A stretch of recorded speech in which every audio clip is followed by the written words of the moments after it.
টানা 5 বার মাধ্যমিকে ফেল, কেমন লাগছে?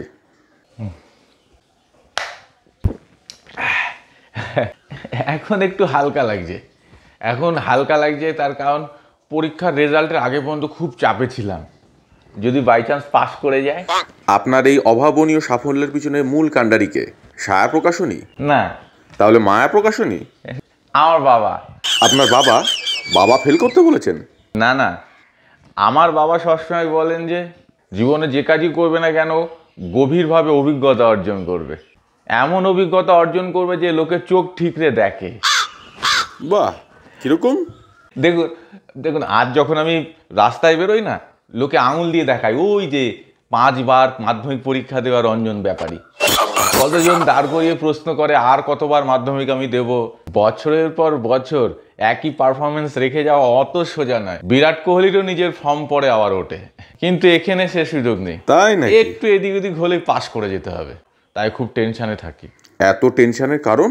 দেখুন, আমার বাবাদের সময় এত কঠিন বিষয়টা ছিল না, কিন্তু আজকাল ফেল করা খুব চাপের বিষয় হয়ে গিয়েছে।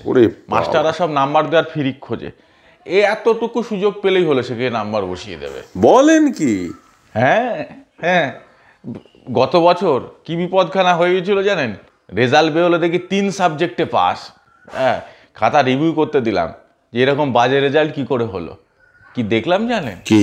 নাম্বার দেওয়ার কোনো রকম চেষ্টা বাকি রাখিনি। কোশ্চেন পেপার থেকে একটা অঙ্ক শুধু খাতায় লিখেছি, ওমা দেখি 5-এর মধ্যে 3 দিয়ে দিয়েছি। তাই হয় নাকি? বাংলা পরীক্ষার খাতায় এক জায়গায় কোশ্চেনের নাম্বারটা লিখেছি 4-এর ক, সেখানে দেখি 5 নম্বর দিয়ে বসে আছে। এই পর্যন্ত তবুও একরকম যে কিছু তো করেছিলাম যার জন্য কিছু নাম্বার দিয়েছে। ইংরাজি পরীক্ষার খাতায় পেনের মাথাটা কি করে খাতার একটা জায়গায় একটুখানি ঠেকে 1 বিন্দু কালি পড়ে গিয়েছে, ওমা সেখানে দেখি 4 নাম্বার দিয়ে বসে আছে। আমি বললাম, কি শুরু করেছেন এগুলো? আমার সাথে কি পাস করানো চক্রান্ত করছেন আপনারা? তা বলে না, ফুল স্টপ যখন দিয়েছো নিশ্চয়ই কিছু লিখে তবেই দিয়েছো। ভুল করে হয়তো লাইনটা মিস করে গেছো, কিন্তু ফুল স্টপটা রয়ে গেছে। বুঝতে পারছেন? আমাকে পাস করানোর জন্য পুরো পর্ষদ জুড়ে একটা গভীর চক্রান্তর একটা সিস্টেম চালু করে দিয়েছে। ভাবতে পারছেন? এতটুকু ফাঁক ফোকর থেকে গেলেই পাস করে যেতে হবে। বুঝতে পারলেন? আজকের ডেটে ফেল করা সব থেকে কঠিন ব্যাপার। পুরো ব্লক ঘুরে আসুন, ফেল করা কাউকে আপনি পাবেন না। 80-90% এরকম ধুলোর মতো গড়াগড়ি খাচ্ছে। তাই নাকি? অভিজ্ঞতার একটা দাম আছে, আমার বাবা বলে। আপনার এখন টার্গেট কি? আরো 5 বার। মানে? বাবা 7 বার দিয়েছিলেন, আমি 5 আর 5-এ 10 করে একটা নজির করতে চাই। আপনার কি মনে হয় আপনার মতো রত্নের ভবিষ্যতে কোথায় কাজ করা উচিত? আমি জানি নাসা থেকে ডাক আসতে পারে, ইনফোসিস, মাইক্রোসফট, গুগল সবাই হয়তো আমাকে চাইবে।